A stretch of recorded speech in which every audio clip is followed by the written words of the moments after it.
Hello नमस्कार दोस्तों, मैं सुधीर स्वागत करता हूं आपका आपके अपने इस YouTube channel exam Guru tips and tricks में। तो देखिए आरआरबी एनटीपीसी के फॉर्म भरे जा रहे हैं और आरआरबी ग्रुप डी के फॉर्म भरे जा रहे हैं। जिन लोगों ने भी अभी तक फॉर्म नहीं डाला है वो लोग फॉर्म जाके डाल दीजिएगा, ठीक है। और जैसा कि मैंने बताया था, मैं एक वीडियो लाने वाला हूँ स्पेशली ग्रुप डी के लिए और एनटीपीसी के लिए कि अभी आपको किस जोन से फॉर्म डालना सही रहेगा, ठीक है। आरआरबी जेई का फॉर्म भी पड़ चुका है, फिल हो चुका है। तो इन सभी एग्जामों के लिए आरआरबी एनटीपीसी हो गया, ग्रुप जेई हो गया, ग्रुप डी हो गया, इसके लिए मैं एक प्रैक्टिस सेशन चला रहा हूँ। आपका रीजनिंग का हो गया, जीके का अलग हो गया, जनरल साइंस का अलग हो गया, जिसमें मैं 20-25 क्वेश्चन हर सेट में लेके आ रहा हूँ जो आपके प्रीवियसली एग्जाम में पूछे गए और नेक्स्ट आने वाले पर्सपेक्टिव एग्जाम में बहुत ही इंपॉर्टेंट होने वाले हैं। सारे वीडियोज़ को देखते रहिए। और अभी ये जो वीडियो है ये जनरल इंटेलिजेंस और रीजनिंग के जो प्रश्न हो, कम से कम 12 से 15 प्रश्नों की मैं प्रैक्टिस कराने वाला हूँ। और इसी सेशन का ये पार्ट 3 वाला वीडियो टॉप एक्सपेक्टेड क्वेश्चन लिखा हुआ है, ठीक है। तो आप सारे सेशन को देखते रहिए और आप 1 महीने लगातार देखिए। मैं कहता हूँ भरोसा रखिए, बहुत फ़ायदा होने वाला है, ठीक है। और पूरा प्रैक्टिस आपका पूरा रिवीजन होगा जब तक आपका एग्जाम चलता रहेगा, ठीक है। और पुराने परीक्षाओं में हुए प्रश्न जैसा कि यहाँ लिखा हुआ है तो वही है, संकलन किया गया है और प्लस कुछ ऐसे प्रश्नों को भी इंक्लूड किया गया है जो आपके एग्जाम में आने वाले हैं और इंपॉर्टेंट होने वाले हैं, ठीक है। तो चलिए शुरू करते हैं आज का इंपॉर्टेंट सेशन। उससे पहले चाहेंगे अगर जो आप चैनल पर नए हैं तो सबसे पहले काम चैनल को सब्सक्राइब कर लें, क्योंकि बहुत ही फ़ायदा होने वाला है यहाँ से। और वीडियो को देखने के बाद अगर जो पसंद आया तो लाइक, और जो भी आपका व्यू रहा हो, कहीं भी कोई प्रॉब्लम हुई हो तो मुझे कमेंट करके जरूर बताएं। चलिए शुरू करते हैं आज का इंपॉर्टेंट सेशन। उसी क्रम में पहला प्रश्न आप लोग के सामने स्क्रीन पर आ गया है। इसमें है श्रेणी में से जो लुप्त पद है उसको ज्ञात करना है। देखिए इस प्रकार के प्रश्नों को जो सीरीज की बात करें, ये आपके अल्फ़ाबेट का प्रश्न है, अल्फ़ाबेट से निकाला हुआ प्रश्न है, अल्फ़ाबेट में आता है। और अगर जो अपने अल्फ़ाबेट, देखिए अल्फ़ाबेट में आपको पढ़ने से पहले आपको A to Z का नंबर याद होना चाहिए, अपोजिट याद होना चाहिए, तभी आप कर पाएंगे आसानी से। आसानी से क्या, वैसे भी कर लेंगे अल्फ़ाबेट वाले सारे क्वेश्चन, थोड़ा से माइंड लगेंगे प्लस थोड़ा सा टाइम टेकिंग हो जाएगा। इसलिए आपको सारे नंबर याद होने चाहिए, कौन कौन से नंबर्स के, अल्फ़ाबेट्स के कौन कौन से पोजीशंस होते हैं, ठीक है। अब देखिए इसकी बात करें हम, क्या है आप समझने की कोशिश करिए।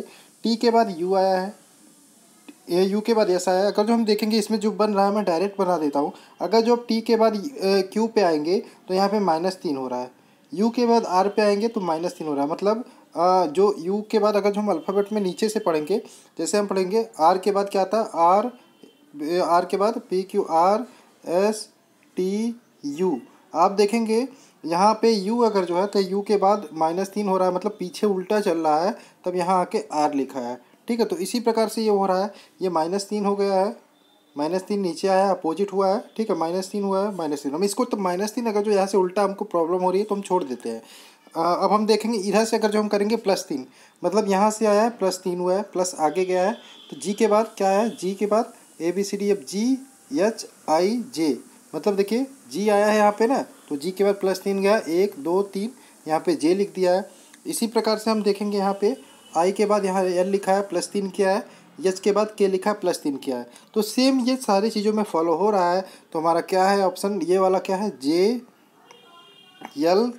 तो हम क्या कर देंगे, सब में यहाँ +3 करते करते चले जाएंगे। जे के बाद +3 करेंगे, जे के बाद KLM, यहाँ यम हो जाएगा, के बाद यल के बाद +3 करेंगे, LIJKLMNO, यहाँ पे ओ हो जाएगा। उसके बाद हमारा यहाँ के में +3 करेंगे तो हमारा निकल के आ जाएगा यन। तो हमारा आंसर क्या आया है, NOM, ठीक है। NOM हमारा आंसर आ गया, ऑप्शन नंबर 3 यहाँ पे राइट हो गया। नेक्स्ट प्रश्न आपके सामने है, यदि संगरोध यानी निरोध का संबंध जो होता है अलगाव से है तो आज़ादी का संबंध किससे। तो ध्यान रखिएगा, आज़ादी का इस प्रकार से हम देखें अगर जो, तो आज़ादी का संबंध यहाँ पे मुक्ति से हो जाएगा, ऑप्शन नंबर C यहाँ पे राइट हो जाएगा। नेक्स्ट प्रश्न पे चलते हैं। क्वेश्चन है, नीचे दिए गए अनुक्रम में से कितने ऐसे 6 हैं जिनके तुरंत पहले 3 लेकिन तुरंत बाद 0 नहीं आता। तुरंत पहले 3 तो आता है लेकिन तुरंत बाद 0 नहीं आता। तो हम इस प्रकार से देखेंगे तो हम 6 पे फोकस करेंगे। तो 6 यहाँ पे है, 6 के तुरंत पहले हम देखेंगे 3 आ रहा है लेकिन बाद 0 नहीं आ रहा है, तो ये अपना 1 हो गया। उसके बाद 6 यहाँ आ रहा है लेकिन इसके पहले 3 नहीं आ रहा है, तो ये नहीं होगा। उसके बाद ये हम देखें, ये वाला भी 6 हो जाएगा क्योंकि 3 तो पहले आ रहा है लेकिन तुरंत बाद 0 नहीं आ रहा है, 1 ये हो जाएगा। उसके बाद हम आके चलेंगे, ये वाला भी हमारा 6 हो जाएगा, ये वाला नहीं होगा क्योंकि इसके तुरंत पहले 3 नहीं आ रहा है, ठीक है। ये वाले 6 की बात करें तो तुरंत पहले 3 तो आ रहा है लेकिन बाद में 0 आ जा रहा है, ये भी नहीं होगा। उसके बाद आगे हम आएंगे, यहाँ पे देखेंगे ये 6 आ रहा है, इसके तुरंत पहले 0 आ जा रहा है, ये भी नहीं होगा। ये भी नहीं होगा। तो हमारा यहाँ पे 3 हो रहा है, 1 2 3। तो ऑप्शन नंबर यहाँ पे क्या सही हो जाएगा, ऑप्शन नंबर बी यहाँ पे राइट हो जाएगा। 3 होंगे, क्या होंगे, 3 ऐसे 6 होंगे जिनके तुरंत पहले 3 लेकिन तुरंत बाद 0 नहीं आएगा। नेक्स्ट प्रश्न पे चलते हैं। आपका ये क्वेश्चन है, प्रिंटर का लिखा, प्रिंटर को कुछ चिन्हों से दर्शाया गया है, ठीक है। यहाँ पे देखेंगे हम, पी को हमारा इस चिन्ह से डिनोट किया गया है, ये डॉलर वाले चिन्ह से, आर को हैश से, आई को @ से, ठीक है। इसी प्रकार से आगे देखेंगे एन को स्टार से, और सारे चिन्हों को अलग अलग यहाँ पे दर्शाया गया है, ठीक है। उसी प्रकार से हम इन्हीं अक्षरों की सहायता से हमारा एक नया शब्द बनाया गया है। प्रिंटर में जो अक्षर प्रयुक्त हुए हैं उन्हीं अक्षरों की सहायता से हमने एक शब्द बनाया, इंटरप्रेटर। क्या बनाया, इंटरप्रेटर। तो इंटरप्रेटर जो बनाया मैंने, ये इसमें ये जो कोड भाषा में जो शब्द लिखे गए हैं वो क्या मिला के कैसे बनेगा, तो यही आपको करना है। बहुत ही अच्छा क्वेश्चन है, सिंपल क्वेश्चन है, इसको आप आसानी से कर सकते हैं। तो इसको हम चले सॉल्व करने की कोशिश करते हैं। सबसे पहले हमारा आई है, तो आई हम इसमें देखेंगे तीसरा अक्षर है, तीसरे अक्षर पे हमारा क्या डिनोट किया गया, @ से डिनोट किया गया है, ये हमारा सही है। दूसरा हमारा यन है, तो यन को हमारा चौथे नंबर पे यन पे यन को हमारा 1 2 3 4 स्टार बनाया गया है, ठीक है। अभी तो चारों विकल्प में मिल रहे हैं। उसके बाद टी आया, टी को देखेंगे हमारा PRINT 5वें नंबर पे है, तो इसमें 5वां नंबर क्या है हमारा, ये वाला चिन्ह है, ठीक है। अब देखेंगे ये 3 हमारा बन गया, सही सही बना है, कोई दिक्कत नहीं है, ठीक है, कोई दिक्कत नहीं है। 1 2 3 4 टी हमारा हाँ सही है, ठीक है। तो यहाँ पे हम देखेंगे @ स्टार, ये वाला चिन्ह योजक चिन्ह हो गया। तो इसमें देखेंगे ऑप्शन नंबर 1 नहीं है, ऑप्शन नंबर हमारा 1 कट गया, ठीक है। उसके बाद आगे आते हैं, ऑप्शन नंबर 2 भी कट गया हमारा, ठीक है, ऑप्शन नंबर 2 भी कट गया। इसके बाद हमारा आता है नेक्स्ट, हमारा चिन्ह क्या है, 3 हो गया। उसके बाद हम आते हैं ई हमारा, यहाँ पे देखेंगे तो इधर से हमारा दूसरा है, तो इधर से दूसरा हमारा ये वाला है, ये हो गया, ठीक है। उसके बाद हम आते हैं नेक्स्ट आते हैं हम, क्या है, आर है, तो आर हमारा दूसरा है, हैश हो गया।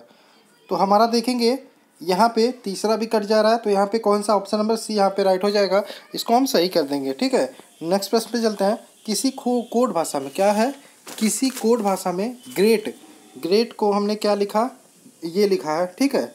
और इसी प्रकार से हम जेब्रा को क्या लिख सकते हैं, अगर जो हम इसको देखेंगे ग्रेट और इसको मिलाएंगे तो हम देखेंगे जी के बाद IABCDFG HIJ यहाँ पे क्या किया, +3 किया है, क्या किया है, +3 किया है। और इसी प्रकार से आर के बाद क्या कर दिया, ओ कर दिया। यहाँ पे आर से ओ से कंपेयर करेंगे अल्फ़ाबेट में, तो यहाँ पे देखेंगे -3 किया है, ठीक है। ई से कंपेयर करेंगे तो यहाँ पे देखेंगे ई तो सेम ही सेम रहा है, 0 है, मतलब कोई फ़र्क नहीं है, ई का ई सेम उतार दिया है, ठीक है। और इसको सॉल्व करने का सबसे बढ़िया तरीका ये पता करने के लिए, अगर जो लिख के आप कर सकते हैं तो कोई नहीं, GREAT और इसके नीचे ही इसको लिख दो JOEJK। अब देखो यहाँ पे क्या किया है, इसको कोई चेंज नहीं किया है, इसको क्या किया है, +3 किया है, इसको -3 किया है। इसी प्रकार से हम आगे आएंगे, इसको देखेंगे यहाँ पे ये से A से J +9 किया है और T से क्या किया है, -9 किया है। तो इसी प्रकार से हम इसको अगर जो हम सॉल्व करेंगे जेब्रा को, तो यहाँ पे आंसर निकल के आ जाएगा ये ऑप्शन नंबर सी, क्या आ जाएगा, सॉरी ऑप्शन नंबर डी आएगा, ठीक है। ऑप्शन नंबर डी यहाँ पे राइट आंसर निकल के आ जाएगा। इसको आप लोग सॉल्व करिएगा। क्या करना है आपको, जेड से आपको यहाँ पे +3 कर देना है, ठीक है, +3 कर देना है, और इसको आपको क्या कर देना है, -3 कर देना है। इसको आपको फ़र्क ही नहीं करना है, कोई वही रहेगा। यहाँ से आर से आपको +9 कर देना है, सॉरी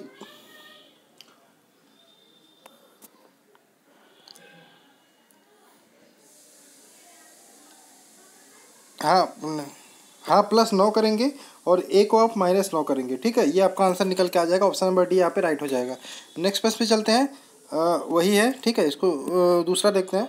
जैसे यहाँ पे दिया Q बराबर 10, क्या दिया, Q बराबर 10, फैक्स बराबर 15, और दिया हमारा क्या दिया है, और जेरोक्स माने निकालना है, जेरोक्स क्या होगा, ठीक है। तो हमारा दिया है क्या, Q बराबर 10, क्या दिया, Q बराबर 10, फैक्स बराबर दिया है 50।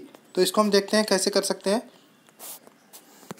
इस क्वेश्चन की गिनती की बात करें, हम थोड़ा टफ क्वेश्चनों में कर सकते हैं क्योंकि इसको थोड़ा समझने में आपको टाइम लगेगा, लेकिन अगर जो अपने अल्फ़ाबेट के क्वेश्चनों की प्रैक्टिस की है तो कोई टाइम नहीं लगने वाला। तो इसमें हम देखेंगे क्या दिया है, Q बराबर 10 दिया है, FX बराबर 50 दिया है। तो हम देखेंगे Q की पोजीशन देखेंगे तो हमें पता नहीं चलेगा क्या Q की पोजीशन आखिर 10 कैसे आया। तो इसमें देखेंगे हम Q का अपोजिट लिखेंगे, Q का अपोजिट लिखेंगे, हमारा J होगा। तो J की पोजीशन 10 होता है, तो 10 सही है। एफ एक्स की बात करें इसी प्रकार से क्यू का अपोजिट जे दिया है, जो जे की पोजीशन 10 हो गया। इसी प्रकार से हम देखेंगे एफ ए एक्स लिखा है, एफ ए एक्स लिखा है। एफ का हम क्या कर देंगे, अपोजिट करेंगे। एफ का अपोजिट करेंगे हमारे, देखिए यहाँ पे देखिए पहले ए का अपोजिट करते हैं जेड, ये सिंपली हम फाई कर लेंगे। एक्स का अपोजिट हमारा सी हो जाएगा और एफ का अपोजिट करेंगे तो यू हो जाएगा। आप तीनों की पोजीशन लिखते हैं, यू जेड सी।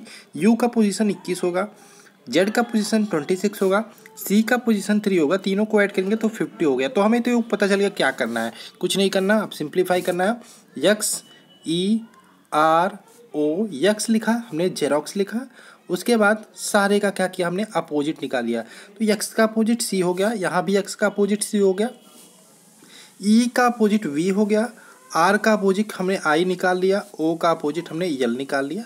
अब सबकी पोजीशन क्या, सबकी पोजीशन हम लिख लेते हैं। सी का 3 लिख लिया, वी का हमने 22 लिख लिया, आई का 9 हो गया। उसके बाद हमारा यल का पोजीशन की बात करें तो 12 हो गया और सी का पोजीशन हमारा 3 हो गया। सबको अगर जो हम ऐड करते हैं तो आता है 49। तो 49 हमारा कौन सा हो गया, ऑप्शन नंबर सी यहाँ पे राइट हो गया। आपको अगर जो अल्फ़ाबेट याद है सारी चीज़, तो आप क्वेश्चन को आराम से 30 सेकंड से 40 सेकंड के अंदर कर सकते हैं। इस प्रकार के क्वेश्चन को कोई दिक्कत, थोड़ा सा टाइम तो लेते हैं, 1 मिनट भी लग सकता है, लेकिन कुछ क्वेश्चन आपको रीजनिंग में ऐसे मिलेंगे जो टाइम टेकिंग होंगे। ठीक है, नेक्स्ट क्वेश्चन पे चलते हैं। हमारा कथन और निष्कर्ष बहुत ही अच्छे क्वेश्चन है और पूरी संभावना है आपके एनटीपीसी के एग्जाम में 3 से 4 क्वेश्चन आने की। और मेंस की बात करें, जो आपका मेंस होगा उसमें भी आपके क्वेश्चन आएंगे 4 से 5। ठीक है, तो बहुत अच्छे क्वेश्चन, इस प्रकार के क्वेश्चन को आपको आना चाहिए। कथन निष्कर्ष हो गया और हो गया प्रॉब्लम और सॉल्यूशन हो गया। ठीक है, तो इसको देखते हैं कैसे सॉल्व करते हैं। यहाँ पे पहले हम कथन पढ़ते हैं, उसके बाद हम देखते हैं क्या निष्कर्ष निकलता है। तो कथन की बात करें, पहला कथन हमारा क्या है कि कुछ इलेक्ट्रीशियन प्लम्बर्स हैं, कुछ इलेक्ट्रीशियन प्लम्बर हैं, सभी प्लम्बर्स मैकेनिक्स हैं। चलिए हम इसको बनाते हैं। ठीक है, तो यहाँ पे बोला है कुछ इलेक्ट्रीशियन, कुछ इलेक्ट्रीशियन, ये इलेक्ट्रीशियन हो गया, कुछ इलेक्ट्रीशियंस क्या है, प्लम्बर है, हो गया है, कुछ इलेक्ट्रीशियन प्लम्बर हो गया है। अब बोला है सभी प्लम्बर्स मैकेनिक है, तो सभी प्लम्बर्स हैं वो क्या है, मैकेनिक्स हैं। ये आपका बन गया हमारा वेन डायग्राम। ठीक है, अब इसकी सहायता से हम देखते हैं निष्कर्ष क्या निकलता है। कुछ मैकेनिक क्या है, इलेक्ट्रीशियन या प्लम्बर्स हैं। तो यहाँ पे अगर जो हमको कुछ मैकेनिक्स दिया है, कुछ मैकेनिक्स हो सकते हैं, इलेक्ट्रीशियन भी हो सकते हैं, प्लम्बर भी हो सकते हैं। जाकर जो सभी प्लम्बर्स मैकेनिक है तो कुछ तो होंगे। ठीक है, और यहाँ से अगर जो सभी मैकेनिक इलेक्ट्रीशियन बोलता है तो गलत हो जाता है, लेकिन कुछ मैकेनिक इलेक्ट्रीशियन है तो यहाँ पे ये वाला जो ऑप्शन हो गया राइट हो जाएगा, सही होगा। ठीक है, दूसरा है सभी इलेक्ट्रीशियंस जो है वो मैकेनिक्स नहीं है, तो ये भी सभी इलेक्ट्रीशियन क्या मैकेनिक है, नहीं, कुछ हो सकता है, सभी नहीं है, तो ये ऑप्शन भी आपका सही हो जाएगा। यहाँ पे दोनों अनुसरण करते हैं तो ऑप्शन नंबर आपका सी राइट हो जाएगा। दोनों निष्कर्ष ए और बी सही हैं, दोनों निष्कर्ष पहला और दूसरा सही है, दोनों अप्रूव्ड होते हैं। और यहाँ पे देखिए चार्ट वाला क्वेश्चन है, ये वाला आपका क्वेश्चन आना ही आना है। ये वाले क्वेश्चन से फ़ायदे ये होते हैं, अगर जो ये वाला सीख लिया तो अगर जो इस प्रकार के क्वेश्चन आते हैं तो वहाँ से 3 या 4 क्वेश्चन भी आपके बनते हैं। ठीक है, अभी देखिए कैसे, जैसे यही वाला क्वेश्चन है तो इसको आपने चार्ट से देखा तो 3 क्वेश्चन आपके आ गए डायरेक्ट बैक टू बैक, तो ये बहुत ही अच्छा हो जाता है। यहाँ से आपका नंबर अच्छे खासे हो जाते हैं। ठीक है, यहाँ पे देखिए पहले हम चार्ट को समझ लेते हैं। दी गए चार्ट में C1 C2 C3 C4, ये C1 हो गया, C2 हो गया, C3 C4 हो गया। ये देखेंगे वर्ष 2012, 13 और 14 में बिक्री मिलियंस में दिया गया है, ध्यान रखिएगा बिक्री को दर्शाया गया है। बार चार्ट पर विचार करते हुए उस पर आधारित सवालों के आंसर आपको देना है। ठीक है, चलिए देखते हैं पहला क्वेश्चन क्या है। हम देख सकते हैं यहाँ पे ये जो गाढ़ा वाला है ये 2012 को प्रदर्शित करता है, और यहाँ पे जो हल्का वाला है उससे 2013 को प्रदर्शित करता है ये वाला, और ये थोड़ा उससे गाढ़ा है 2014 को प्रदर्शित करता है। ठीक है, ये 3 चार्ट है, इसको समझना है और इसी पे आपके सारे क्वेश्चन के आंसर देने हैं। ठीक है, चलिए चलते हैं हम प्रश्न पे। तो पहला क्वेश्चन में अगर जो यहाँ पे देखेंगे क्वेश्चन है 2012 से 2013 के बीच किन 2 कंपनियों ने वृद्धि दर्शाई। आइए देखते हैं 2012 से 13 के बीच किन 2 कंपनियों ने वृद्धि दर्शाई है। तो हम देखेंगे यहाँ पे 2012 ये वाला है जो गाढ़ा वाला है, 2013 ये वाला है जो थोड़ा हल्का वाला है।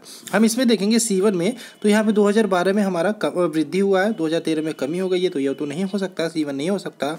उसके बाद हम नेक्स्ट C2 देखते हैं, तो इसमें भी 2012 देखेंगे वृद्धि है, 2013 में कमी हो गई है, तो ये भी C2 भी नहीं हो सकता। उसके उसके बाद हम आते हैं इसमें C3 में देखेंगे 2012 में थोड़ी सी कम है, 2013 में देखेंगे तो वृद्धि हो गई है। यहाँ पे भी देखेंगे C4 में 2012 में कम है थोड़ी सी, और 2013 में वृद्धि हो गई है। तो यहाँ पे ऑप्शन नंबर C3 C4 यहाँ राइट हो जाएगा। C3 C4 दो कंपनियाँ ऐसी हैं जो 2012 और 13 में वृद्धि को दर्शाती हैं। वो क्या हो जाएगा, C3 C4 option number C यहाँ पे राइट हो जाएगा। नेक्स्ट प्रश्न देखते हैं क्या पूछता है। क्वेश्चन है C2 की वर्ष 2012 और 2014 की संयुक्त बिक्री को उन्हीं वर्षों के लिए C3 से कितनी परसेंटेज ज़्यादा है।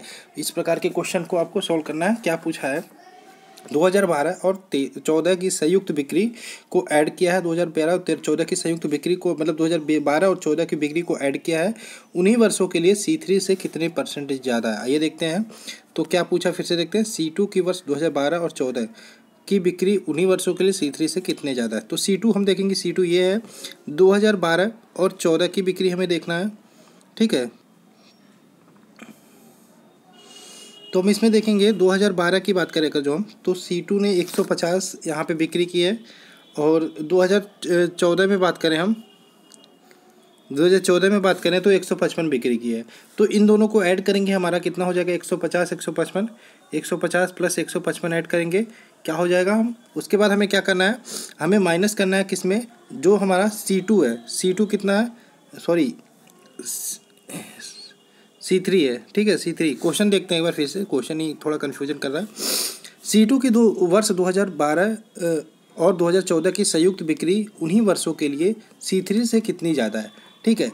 तो हम क्या करेंगे, 2012 और 2014 की बिक्री को ऐड करेंगे C2 के, और घटाएंगे किससे, C3 की 2012 और 2014 की बिक्री से, फिर उसको हम परसेंटेज में निकालेंगे। आइए सॉल्व करते हैं, कुछ नहीं क्वेश्चन है, कोई हल्का क्वेश्चन है।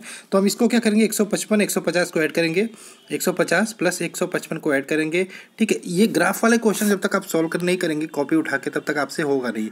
उसके बाद माइनस कर देंगे C3 के जो बिक्री हुई है 2012 और 2014 के, ठीक है, 135, फिर इसी से हम भाग दे देंगे 125, 25 प्लस 135, वो परसेंटेज निकालना है, हम गुणा कर देंगे 100 से, ऊपर गुणा करेंगे, ये नीचे नहीं ऊपर गुणा होगा, ठीक है। 100 से ऊपर गुणा कर देंगे तो ये हमारा परसेंटेज निकल के आ जाएगा 17.30%। तो ऑप्शन यहाँ पे सही हो जाएगा डी, ऑप्शन नंबर डी यहाँ पे राइट हो जाएगा। नेक्स्ट क्वेश्चन है आपका,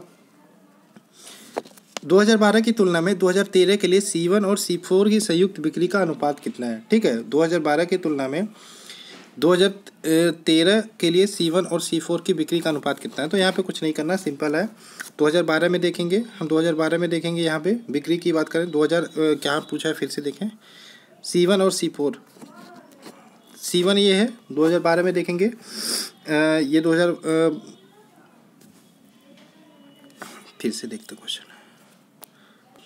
हमें क्या देखना है, सिंपल है, 2012 और 13 का रेशियो निकालना है C1 और C4 की संयुक्त बिक्री का।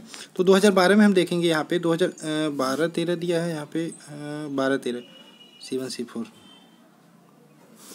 तो 12-13 दिया है, यहाँ पे देखेंगे ये हमारा हो गया 85।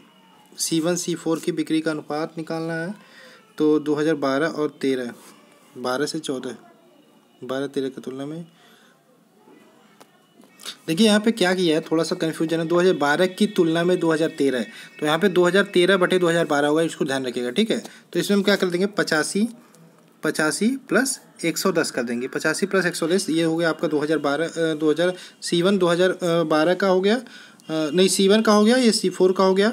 इसमें देखिए 2013 का ये हो गया, 2013 का ये हो गया, बटे हम क्या कर देंगे 2012 का लिख देंगे, 95 और 100, ठीक है। 95 और प्लस 100 सबको ऐड करेंगे तो हमारा एक रेशियो 1 का रेशियो आएगा, यही हमारा राइट आंसर हो जाएगा। नेक्स्ट प्रश्न पे चलते हैं। ये हो गया हमारा, नीचे दिए गए समीकरण का सही है, यदि सही है तो इस स्थिति में किन चिन्हों को आपस में बदल देना चाहिए, ठीक है। इसमें कौन से चिन्ह ऐसे बदलने पे हमारा जो आंसर है वो राइट आने लगेगा, ये भी अच्छा क्वेश्चन है। इस प्रकार के प्रश्न भी आपके रेलवे के एग्जाम में आपके पूछे जाते हैं, ठीक है। तो चलिए देखते हैं इसको हम कैसे सॉल्व करेंगे, आइए देखते हैं। इसको मैंने सॉल्व किया, देखिए इसको मैंने सॉल्व किया, तो इसमें हम देखेंगे कि अगर जो हम यहाँ पे ऑप्शन नंबर बी के अनुसार भाग वाले चिन्ह के जगह पे ये माइनस लगा दें तो ये हमारा सही आने लगेगा। तो यहाँ पे ऑप्शन नंबर बी राइट हो जाएगा, तो इसको देख लीजिएगा आप लोग। नेक्स्ट है समानता ज्ञात करना है। जिस प्रकार से नाटक, सिनेमा, दस्तावेजी, रोड शो, इनमें कौन सा है पढ़ेंगे अगर जो हम, तो इनका इस्तेमाल सामाजिक संदेश देने के लिए किया जाता है, ठीक है। नेक्स्ट है दूसरा, इसमें है ये सभी थिएटर्स को प्रदर्शित किए जाते हैं, ये सभी केवल अंग्रेजी भाषा में ही होते हैं, कोई समानता नहीं है। तो इसकी बात करें तो ऑप्शन ये हो जाएगा, इन सब का इस्तेमाल कोई सामाजिक संदेश देने के लिए किया जाता है। नाटक भी किया जाता है, सिनेमा भी दिखाया जाता है, दस्तावेजी बनाया जाता है, रोड शो भी दिखाया जाता है। ठीक है, तो ऑप्शन नंबर ये यहाँ पर राइट हो जाएगा। तो दोस्तों ये थे आपके रीजनिंग के कुछ इंपॉर्टेंट क्वेश्चन, और इनको अच्छे से देख लीजिएगा, समझ भी आया होगा। और आपको चाहेंगे कि आप लोग कमेंट करके ज़रूर बताएं कि क्या प्रॉब्लम है। आप लोगों से ये भी चाहेंगे कि वीडियो को ज़्यादा से ज़्यादा शेयर करो, लाइक करो, कमेंट करो। ठीक है, ऐसा आपको वीडियो पसंद आया होगा। मिलते हैं नेक्स्ट वीडियो में। जय हिंद दोस्तों, जय भारत।